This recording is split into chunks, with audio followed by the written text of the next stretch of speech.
All right. And we're back with another edition of the Scotty No Show. I believe this might be episode 60. So wow, that's wild to say. We got Mike Henriksen on the show this week. Mike, how you doing? I'm good, thank you. Whoops, I forgot to turn down my phone. Excuse me. Um, I'm I'm doing really well, except for the fact it's been a while since I've done a Zoom, and I forget how we do this. So, Yeah. no, it's good. I was just telling you the little Zoom areas that we all got so used to during COVID.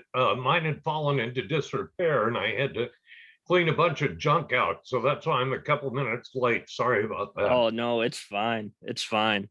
Um, Full disclosure, if you see me ever have to take a drink of this Dr. Pepper, it's because I ate a very, very hot chicken sandwich 2 hours ago and my lips are still burning.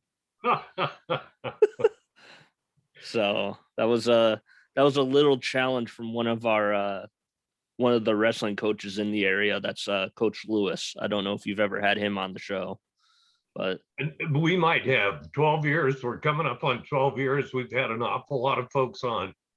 yeah, of course, calling all sports with you and Mike Ovenden is one of your shows.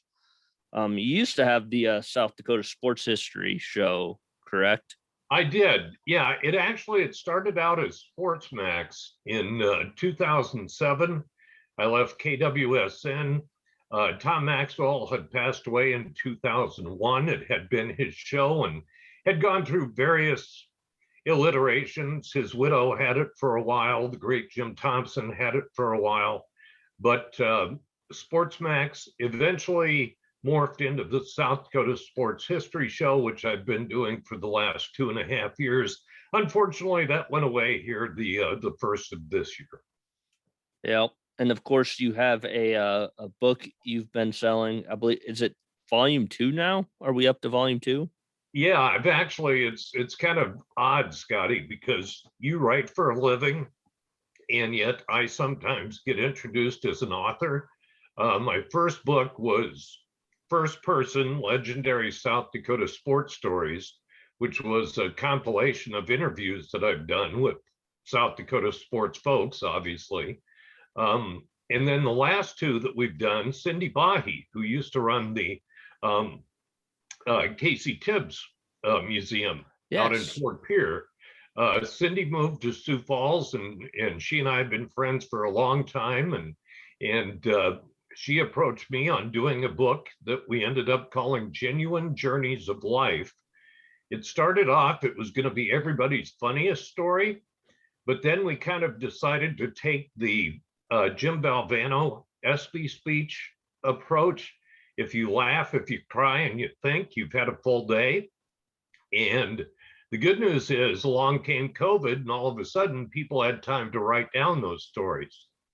And so we compiled a bunch of them. Some are hilarious, some are long, some are heartbreaking, some are history. We've got the history of when the University of South Dakota and South Dakota State actually combined their men's basketball teams and went to Cuba back in Oh yes. 1970. Yep. And we have it from David Martin, who was the sports information director at South Dakota State at the time and was very instrumental in planning that. So he got to tell that story. And the response was great. So we did a volume 2, and the response has been good to that as well. And do you have any like signings or anything like that coming up? We are just getting back out. If you want to order the book, you can go to genuinejourneysoflife.com. But yes, we will be coming out. Follow me on my social media. That's been the best part about doing it, is getting out and doing the actual signings and seeing so many friends and meeting some new folks. And if your Rotary Club or your Lions Club or whatever the case may be is looking for a speaker, I would love to go. I can talk sports or books or history or whatever you want me to talk about. I'm just anxious to get back out. Oh yeah, I think we all are. Yep. Of course, you call a lot of sporting events for South Dakota Public Broadcasting as well. I know basketball is something that you've called. When was you haven't called football in a while, have you? I gave up football in 2017 because every year the field was getting 5 yards longer on each end. And I found myself actually spending more time watching the TV monitor than the actual field. And so, if sports has taught me anything, it's get out too soon rather than too late. But I will tell you this, Scotty, this is one of my favorite stories. In 2018, it was the night before the Dome, and I was living in Del Rapids at the time. We lived in Dells for about 25 years. And I was living in Dells. And like I say, the Wednesday night before the Dome, I'm at the local grocery store. And a couple of checkout aisles over was a buddy of mine. And he said, "Oh, stocking up for Vermilion?" And I said, "No." I said, "I gave up doing football." And he looked at me and he yelled, "How in the hell am I going to know who the center's uncle is?" Yeah. I thought, you know, that just may go on my tombstone. But yes, I still continue to do basketball and enjoy that. Craig Maddock and I just wrapped up 20 years of doing that together for South Dakota Public Broadcasting. That's Wow. been a great blessing. Um, you can say the answer to this or not if you want to. How many years have you been doing that? For public TV, 20 years. Okay. But I have been in a broadcast booth of some sort since the fall of 1976, my freshman year of college. And so my Nebraska math puts that in the neighborhood of 46 years. Oh wow. How did things start for you? I have known I wanted to be a broadcaster since I was about 9 or 10 years old. Um, I grew up, a lot of people are surprised because I am pretty good at South Dakota history. I grew up actually in Nebraska, and my dad and I would, be driving on a Saturday afternoon listening to the Huskers, or we'd be, some Tuesday night in February, we'd be listening to the Huskers play the University of Kansas from Allen Fieldhouse. And I was always fascinated with how that voice got into my room. Well, then eventually I became even more enamored with it. And there was a guy by the name of Eddie Doucette who did Milwaukee Bucks basketball. Yep. And if you look up Eddie, he actually invented a lot of the basketball terms that we use now. And so I'd fall asleep, and I listened to KOMA and KSTP out of the Twin Cities and other rock and roll stations too. But I would actually fall asleep listening to ball games from all these distant places. And so I always knew that I wanted to be in radio. We ended up moving from my town of 350 people to Lincoln, Nebraska, the start of my freshman year, which was frankly a monumental pain at the time. But I don't think small town Mike figures out how to get on the radio, whereas big city Mike, we actually had classes in communications and that sort of thing. And we did school announcements each day and all of toured radio stations. And so I knew I wanted to be on the radio. I went off to Dana College in Blair, Nebraska, which is no longer a college, and got on the radio right away. And there were four of us that got involved as freshmen. And I believe three of us are still very involved in it. So that's how it all started. And then from there, I transferred up to Augustana and have pretty much been in South Dakota since 1978. Wow. So that's Carson territory, isn't it? It is, yes. Johnny Carson was also a big influence on my life because I have spent time as a stand-up comic as well. So, One thing that I've noticed, and it's something that you've talked about, on your social medias and stuff, and I don't know if a lot of announcers in this state have this same kind of reputation or something, but it seems like particularly Lower Brule and a lot of the Yes. native populations, they love you. Well, that's very kind, and I love them back if that is indeed the case. Um, it started out, Scotty, and I'm gonna be extremely honest here. I was late to the dance. All right, I used to laugh at the jokes. You know, you can call me enlightened, you can call me whatever. I prefer to call myself educated on stuff that I didn't know about. And a few years ago, actually, when the governor was suing some of the tribes in South Dakota because of the checkpoints, I thought, well, that doesn't seem right or true. And I thought somebody should, check into that further. And then I thought, hey, wait a minute, there's a pandemic. I have time. And I know a guy who's working the checkpoint at Lower Brule. And so I started to have some Zoom conversations with Kyle Middleton, or with Kansas Middleton, excuse me. He and Kyle are twin brothers. They have an organization called Rising Stars, which is just simply ground roots help for the people of Lower Brule. There's no application process. There's none of that. And plus, I learned an awful lot about the culture from Kansas. And so we started off by, they needed PPE equipment. They don't have healthcare facilities. That's why they were, doing contact tracing. They weren't keeping anybody out of the reservation if they had business to be doing there. They were just simply doing contact tracing so that they could keep their people as safe as they could. And one thing led to another, and we have led other donations out there, whether it be games and books for kids or clothes for all ages, or helping out money for power bills, et cetera, because the reservations in South Dakota were hit especially hard by COVID. But I can't take any credit for that. That's all Kansas and Kyle and a bunch of other folks who have chimed in and really helped me learn. Now, the good news is I have also felt compelled to share that information. And I did that this year when we had as many Lakota Nation teams in the state tournaments as we did. That did get a really, really good response, which I'm delighted. That's the purpose. I feel like I have been granted a pretty good platform in the state of South Dakota and with my job. And as a Christian, I feel compelled to use that platform for good.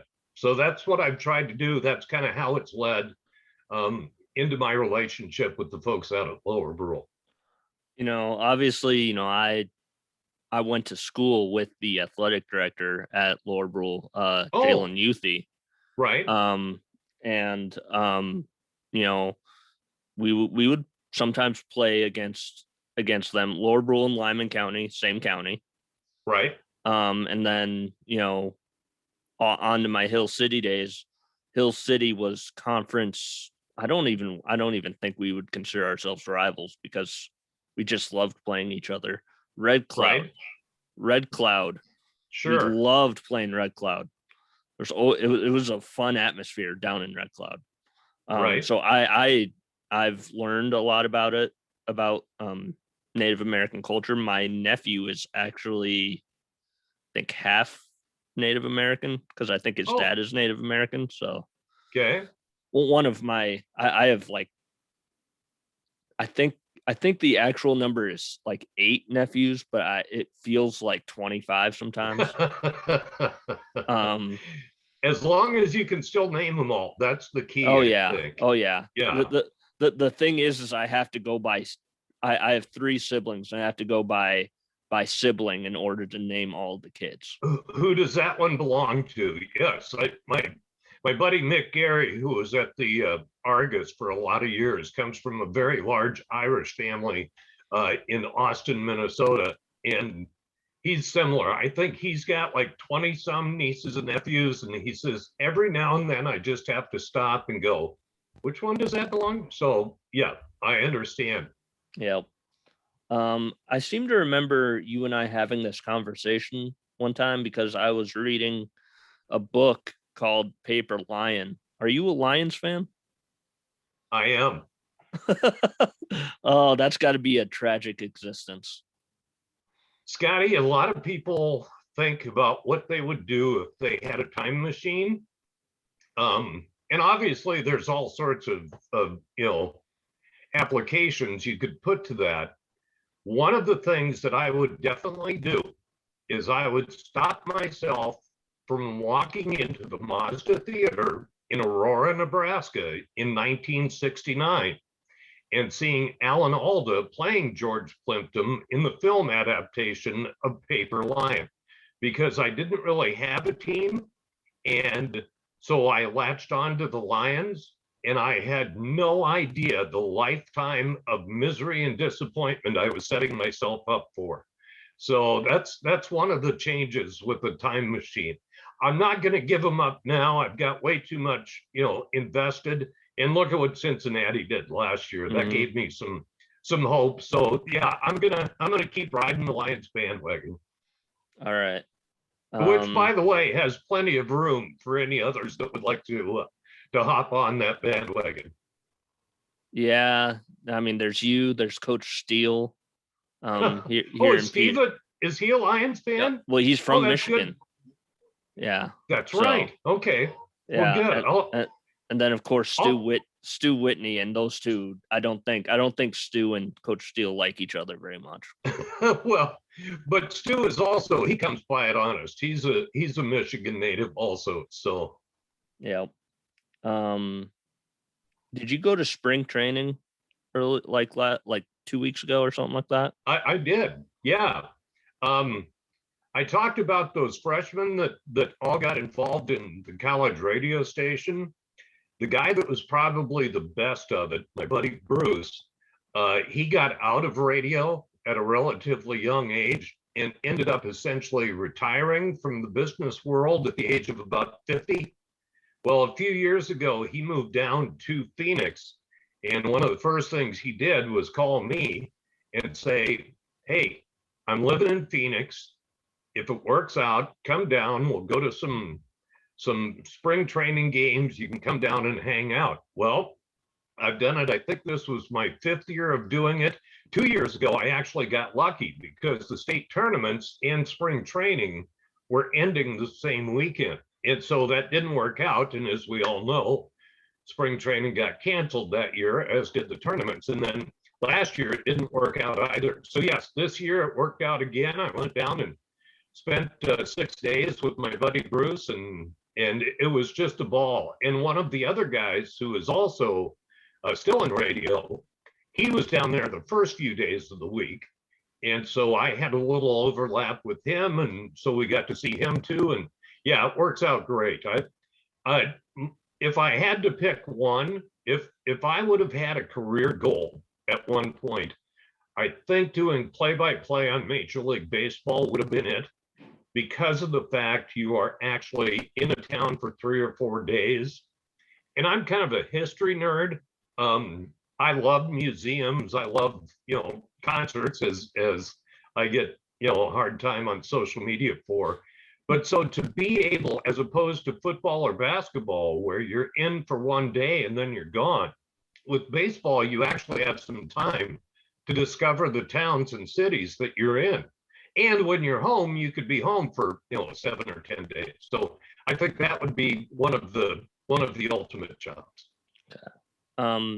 Your microphone has a little bit of feedback. I just figured I'd let you know, a little bit of like scratchiness, but or that may just be me. Who is your MLB team? Do you have one? Yeah, I'm a Royals fan. Ooh. So thank heavens for the mid tens. The thing is, okay, so I'm a Southeast Nebraska guy. Is the audio better? No, not yet. No. Okay. Sorry. I No, it's think fine. this is okay. Anyway, so I'm a Southeast Nebraska guy. And again, I don't have a major league team. Well, along come the Royals. I was 11 years old when the Royals started, and they were really good, just right out of the chute. And their run in the late 70s and early 80s was, easy to latch onto. I just didn't know it was going to be another 30 years of misery with that from 85 to 2015 between World Series championships or, frankly, barely making the playoffs. So, yeah, I have not chosen wisely. I am, however, and this is not recent, I go back to 1972 with this team. I am a Golden State Warrior fan. So there you go. Really? Probably what, Rick Barry? Was that what got Rick you Barry into was it? my favorite player, but before that, even Nate Thurmond. And I actually saw they were San Francisco at the time. San Francisco played in Chicago at the old Chicago Stadium on Thanksgiving weekend of 1972. My dad and I were in town. We were showing hogs, and Dad took me to a game, and I'll never forget. My dad was a big man and tall, and I remember him being jammed into this, pillar, the steel pillar in the old Chicago Stadium, just simply so that, I could get a better view to what was going on. Because even at that, our seats were so high, the game was mostly a rumor to us, but we could pay attention enough to know that I became a San Francisco fan at that point. Yeah, the one thing I know about the Warriors and to that extent the Bulls is at one point they were both in the same conference. They met in the playoffs a couple times. They did, as a matter of fact. Yep. I That was believe it. back before that was back when there were a lot fewer teams. And the funny thing is, I can name you the entire starting lineup for the Bulls that night. It was Jerry Sloan Yep. and Norm Van Leer at the guards. Tom Yep. Bowerwinkle was the center. Bob Butterbean Love was one forward, and Chet Walker was the other. And yet somehow I became, and I like the Bucks too, because like I say, I used to listen to Eddie Doucette, but I became a San Francisco fan and have been pretty much ever since through the Run TMZ days and so much more. They've at least been mostly entertaining. They haven't always been great, but they've at least been fun to watch. What did you think of the Masters this weekend? Did you watch it all? I did watch an awful lot. And I enjoyed it as much as I have in a long time. Just simply and everybody's talking about Tiger, as they should, because the strength for him to finish was tons more than the strength he had to actually begin. Because walking that course and hearing how hilly it is on a leg that he almost had amputated, you could tell that, by Sunday he was done. He was looking for the cold bath. But I thought that was remarkable. Watching the run on Sunday was great fun. It was just a very, very entertaining. How's about you? What'd you think? I liked it. Obviously, having somebody with the first name Scotty win it was awesome. I love Scotty Scheffler. Right. One thing I noticed is, a lot of people talk about, so some people thought it was kind of boring. I can kind of see it. The final day up until kind of Rory and Morikawa had that back to back on 18. There wasn't much happening, but there wasn't. I heard something today where, going into, I think going into Sunday, I think Scheffler was up like 4 or 5 strokes, maybe 6. Yeah. Yep. In 1997, Tiger Woods was up like 12 strokes going into the final day of the Masters. So we've seen more dominant performances, but like they had to change the course, which I've never exactly. I've never understood how you change a course, But then again, Augusta is extremely exclusive. They can close off for most of the year. Right. So, Right. Yep.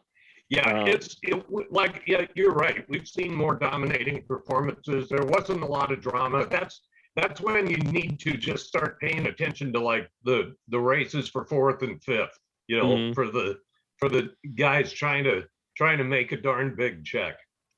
or seeing Cam Smith just completely fall apart after hitting it on the water in 12, which there were a couple of those shots where you go, Cam, I've got that shot. Yeah. So you're not alone on that. Yeah. Some big news in kind of the college basketball world as far as locally. We got 2 kids coming home. We got Matthew Morse and a good friend of mine, Drew Gilton, coming back to SDSU. Morse, of course, was a redshirt freshman at Wisconsin. Gilton, a senior at Utah. That's awesome. I'm not gonna lie. Here's the thing about Gilton, and then I'll get to Morse. The thing about Drew going away, so I had a chance to broadcast a bunch of her games when she was in high school, and remarkable talent. This is what used to frustrate me, and I was against USD and SDSU going D1, and I was wrong. But so often our girls would go off to play at Vanderbilt or Colorado or the University of Washington, and to me, that might as well have been the witness protection program, because we didn't have the internet. We couldn't follow along. Drew was a little bit similar with her outstanding career at Utah. So I'm delighted with the fact that she gets to come home and wrap up her career, and that people in her home state will see what a player she is and the versatility that she's got. I think that'll be a great showcase for her. I was delighted with that. As for Matthew Morse coming home, I think that is great news for all of us.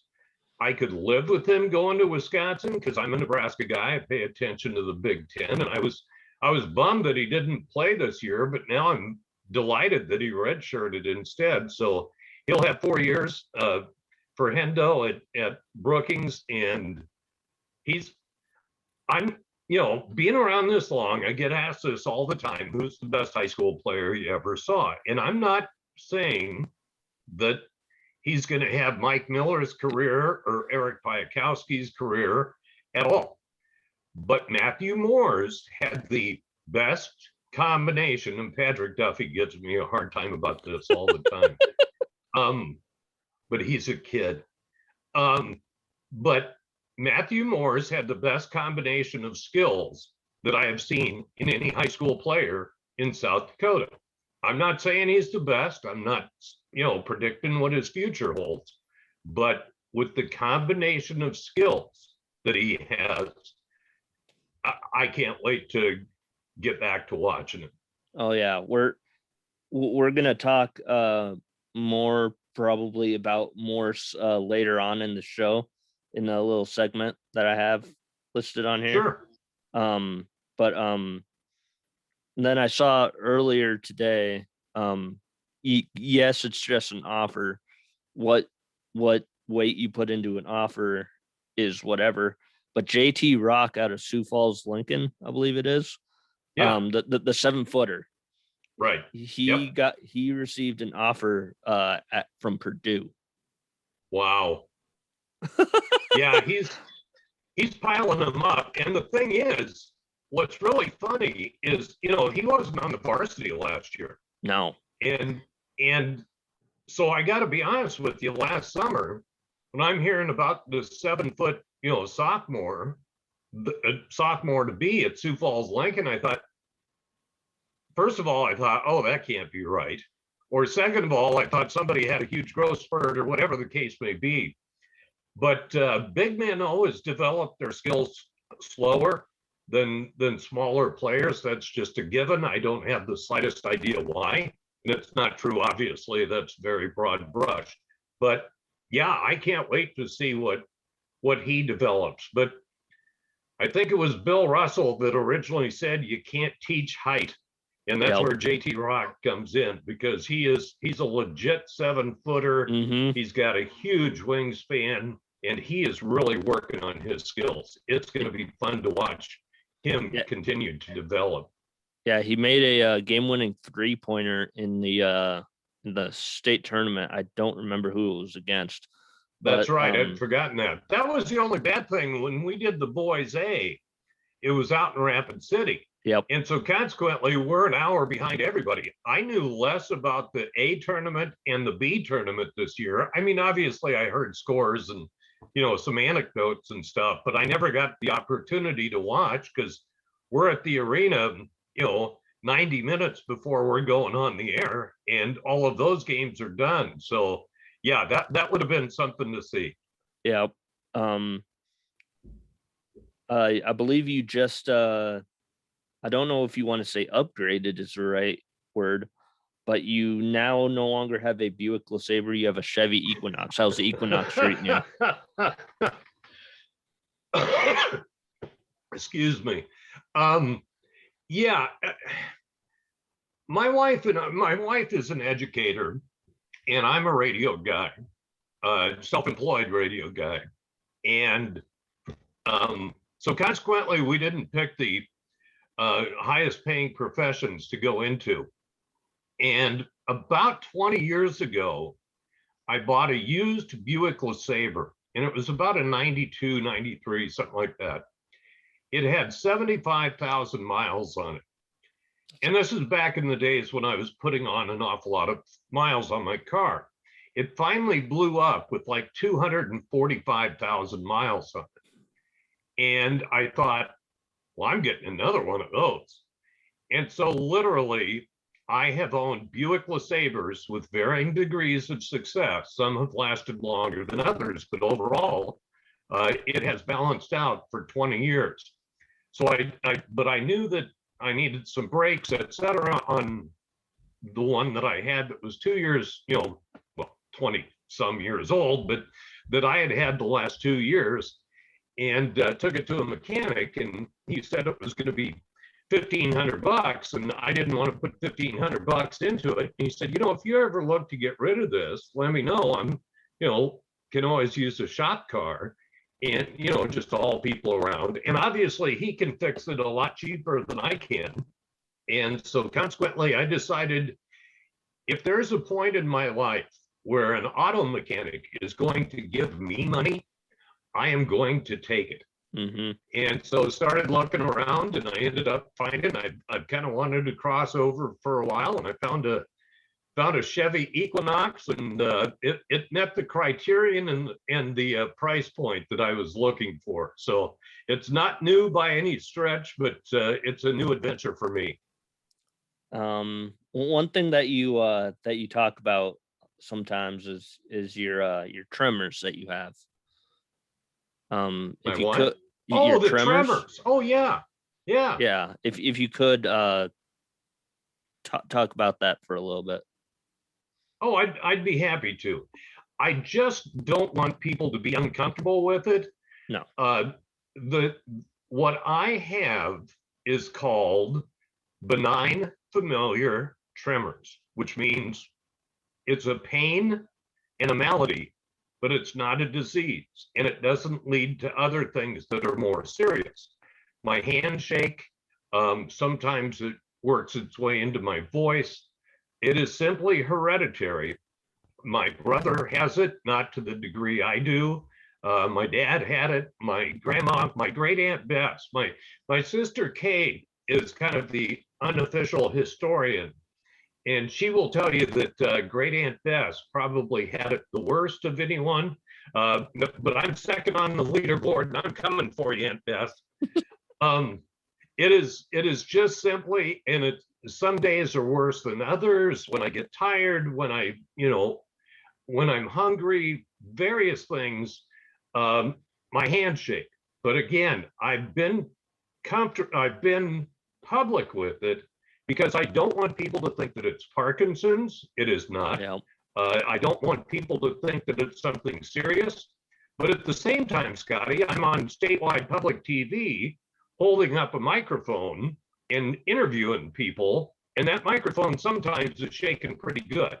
And people have kind of, reached out. And when you get to a certain age, especially, you get those questions that aren't direct, but it's like, so you doing okay?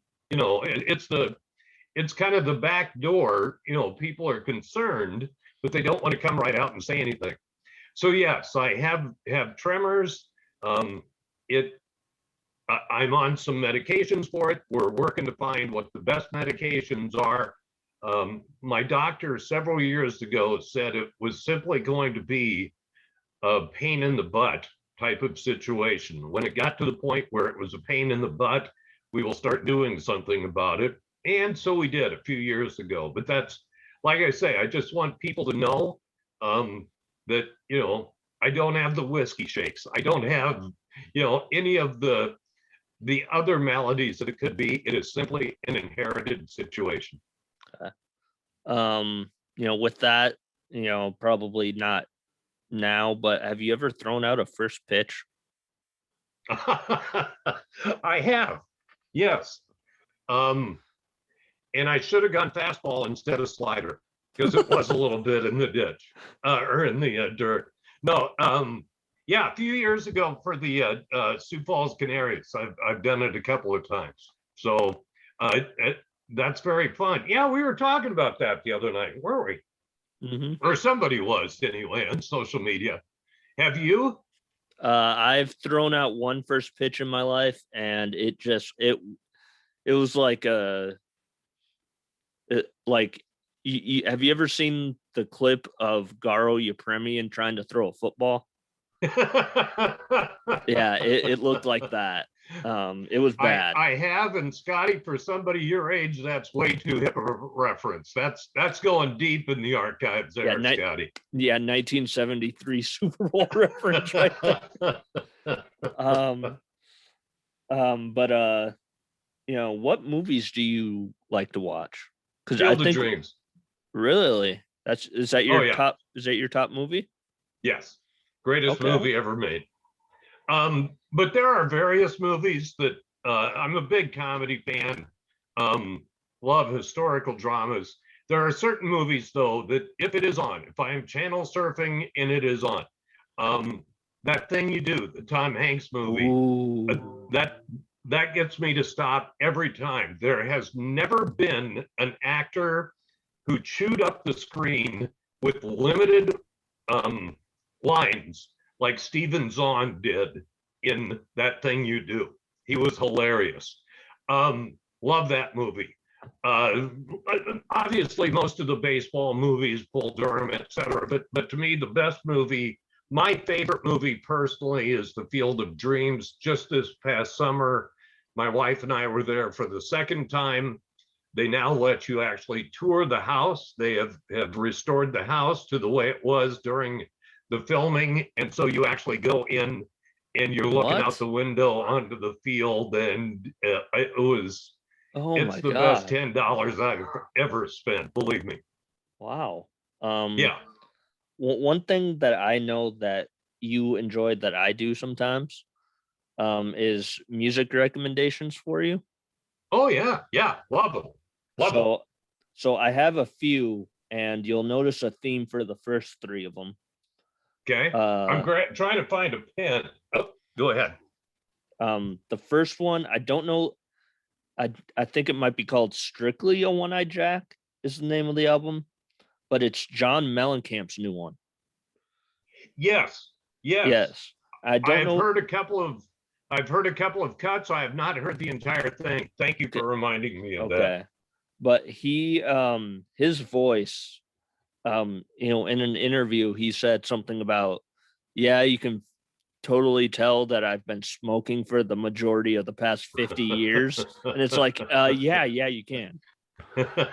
Right. Tears for Fears, The Tipping Point, their new album, fantastic. Yeah, Scotty, I'm just gonna have. That's one that I will give it an obligatory listen just because you were kind enough to, to Not not recommend it. not a Tears for But Fears I've guy. just never, yeah, Tears for Fears just weren't my deal. How about Brian Adams? Like Brian Adams. Which He's one? got he's got a new one. So happy it hurts. It's a new Oh, wait, album. Brian. Yeah, the other one is Ryan Adams. Yeah, Brian yeah, Adams has a new one. yes. Wonderful. Um, I these next two you don't really have to listen to, but I was listening to Casey Donahue, and I was also listening to the Red Hot Chili Peppers' new album. And in both of those albums, they mentioned the Black Hills, and I think one of them might have, I think it might have been uh the Red Hot Chili Peppers one might have mentioned Spearfish in general. Really? Yeah, Wow. which is I not will so look those up. which is not something I ever expected, but No, no, um but Morgan Wade, I don't know if you've ever heard of her. I have. You have? Yep, Okay. Yep. yep. She fantastic. Fantastic. Just I don't know the name of the album, but it's the one where she has like her hands like this. Yeah. But Okay. fantastic. That is the extent of the music recommendations. Can I give you one? Yes. James McMurtry. Ooh. And as a matter of fact, go back and look up. He has an old song, and I can't remember if it's called The Plains of South Dakota or refers to Rapid City. Just type in James McMurtry South Dakota song, and it will come up, and you'll recognize the scene that he is printing. James is actually the son of the guy that wrote Lonesome Dove, Yeah. that McMurtry. And James is one of I think he's about 60 or so, but he just had a new album for the first time in 8 years, and it is one of the most glorious storytelling albums you will ever hear. So there you go. There's my music recommendation for folks. Go discover James McMurtry. That you're talking about narrative storytelling within song. That reminds me, because I've been reviewing, Grammy nominated albums. I've been listening to them all week. Right? And somehow the Ballad of Dude and Juanita by Sturgill Simpson did not win, and I'm like, what? How?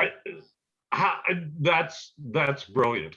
That is an absolutely and Sturgill Simpson is one of those guys. Don't you just feel like he will do an album and then he'll go, oh look, people are expecting me to do this, and so he'll do something that is completely not what he previously did, and he'll do it wonderfully.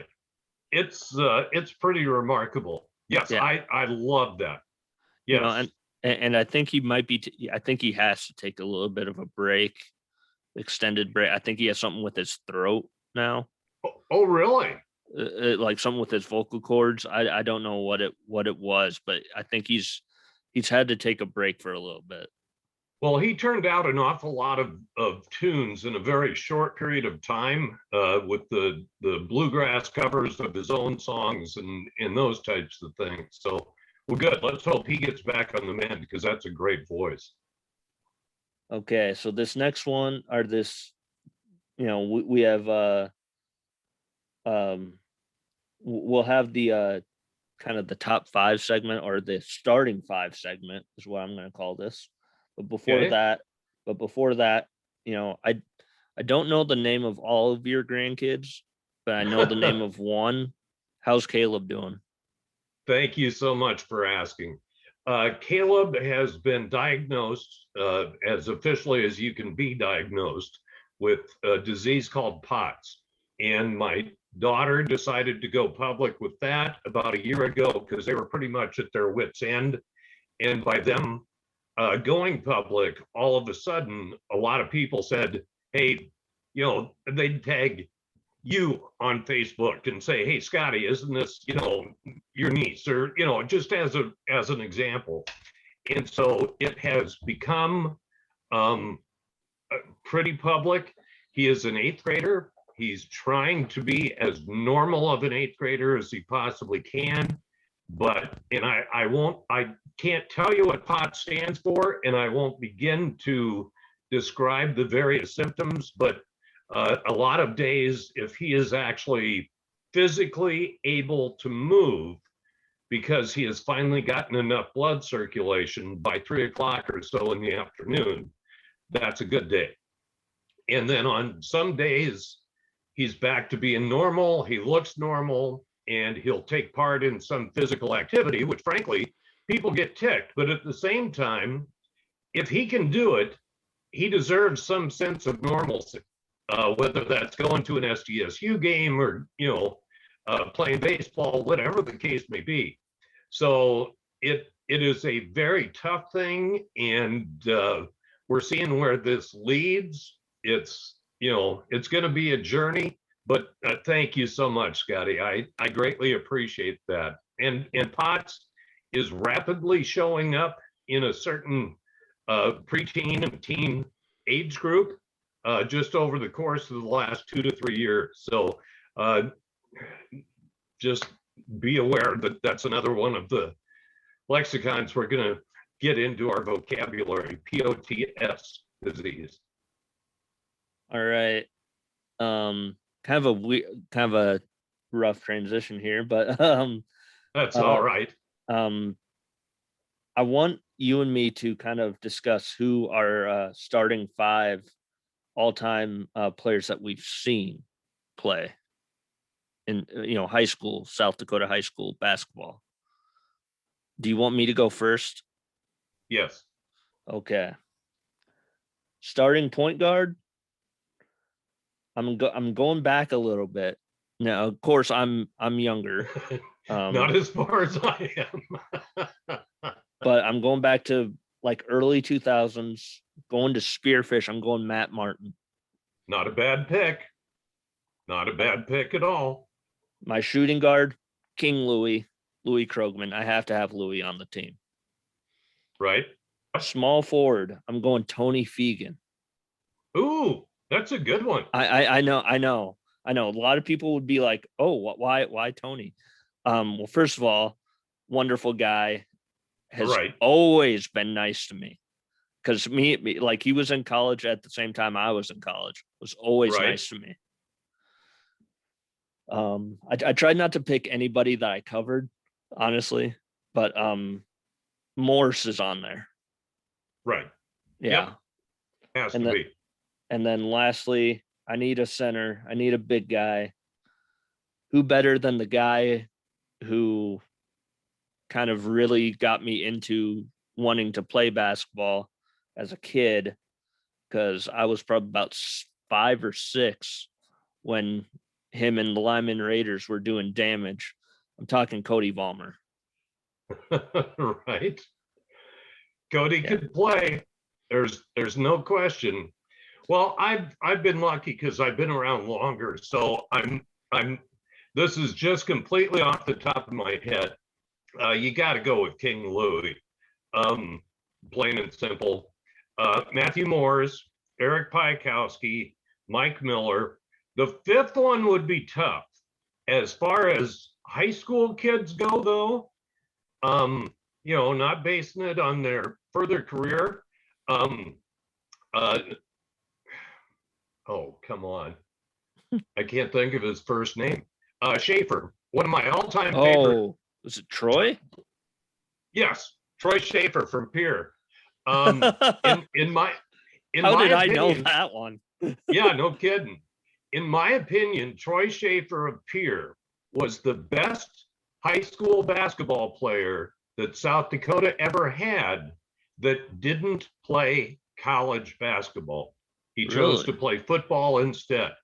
And that's just one man's opinion. And, I was a big fan of his when he was playing for the Govs. He wouldn't make my list, I don't think. I would probably go Josh Mueller for that other guard. And again, just because he and Louis both could do so much damage together. Matt Martin, I can't disagree with any of yours. but again, I've just, been fortunate enough to be around. And if we really want to go back, Bart Frederick, he went on from Mitchell to be the, at the time, the Missouri Valley Conference Freshman of the Year down at Drake at 6'9". We've had some remarkable players through the course of the years. I always say this, Scotty, Indiana has the reputation, but there is no bigger basketball state than South Dakota. Yeah. Basketball is king here in South Dakota. And we've had some incredible players, male and female. Here's the crazy question: who would you have coach your team? Because I know who I would have mine because I played against them. I was just gonna say it'd be tough for me not to go with Larry Luchins. Yep, it's Larry. Yeah. I mean, there's a reason that he's Larry Legend. And Hollenbeck a close second. Freddie Tibbetts was unbelievable coach on the girls' side. But yeah, Munson was a great coach. Fortunately, the kids in Mitchell knew what to expect when you played for Gary Munson. There's been some great ones, and I've gotten to know so many of them through the years, and so many have become great friends and stuff too. But yeah, I'll go with the hat tip to the winningest coach in South Dakota, Larry Legend. I hear great things about Roby. I hear Derek. Yeah. Oh, Derek's an incredible coach. Yeah. Incredible coach. Yeah, and Sioux Falls, listen, I'm really happy for Mitch Begeman at Roosevelt. I covered Mitch in high school. His dad, Mike, and I met when I was in 7th grade and he was in 8th grade.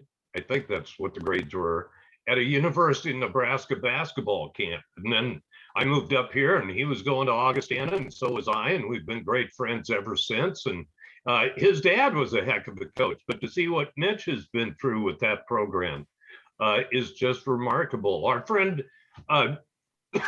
excuse me, we've got so many friends. Mark Sefner at Sully Buttes is an unbelievable coach. Yeah.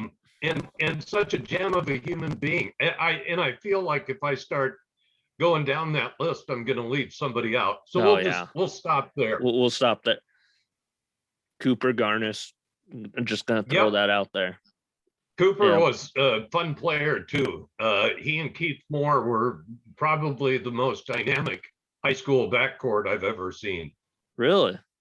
Yeah. Every now and then I'll see Keith, because his daughter, of course, plays for O'Gorman, and it's like he probably has no idea who I am. Well, he does now, but because we're friends and whatnot. But it's like, if he knew how many times kids my age got the stories about him and Cooper just drilled into your brain, oh my God, he'd be like, he might be embarrassed. He might, yeah. Cooper and I just ran into Cooper. As a matter of fact, I had the chance to do a Lyman game this winter, and they were over in the Pentagon. And oh yeah, Cooper and Keith also had and that entire team had an incredibly strong confidence, but I think that was all fueled by their mullets. They were glorious mullets on that Lyman team. Wasn't there a king on that team too? Yes, there was a king. There were a lot of the usual suspect last names on that, but Garnis and Moore were the two that really made that team what it was. Yeah. Thanks for coming on. Stay on for the post show if you don't mind. But do you have any last questions for me? I'll save them for when you're on my show next time. That's a good one. Thanks for coming on, of course. Scotty, it's my pleasure. I always enjoy our conversations. Thanks so much for asking me. And By the way, I want to thank, I get so many nice notes, and I know obviously you reach more than just the Pier area and stuff, but I get so many nice notes from folks out in the central part of the state who appreciate our coverage. And over the course of the years, no matter where you're from, we appreciate that greatly. The fact that, a guy who grew up as a pig farmer in Nebraska has had the career in South Dakota as a sportscaster doing what I love has been nothing short of remarkable. So I just want to say thank you to everybody who has been encouraging, or bought books or shared their stories. It's been a ball. Yep. Thank you.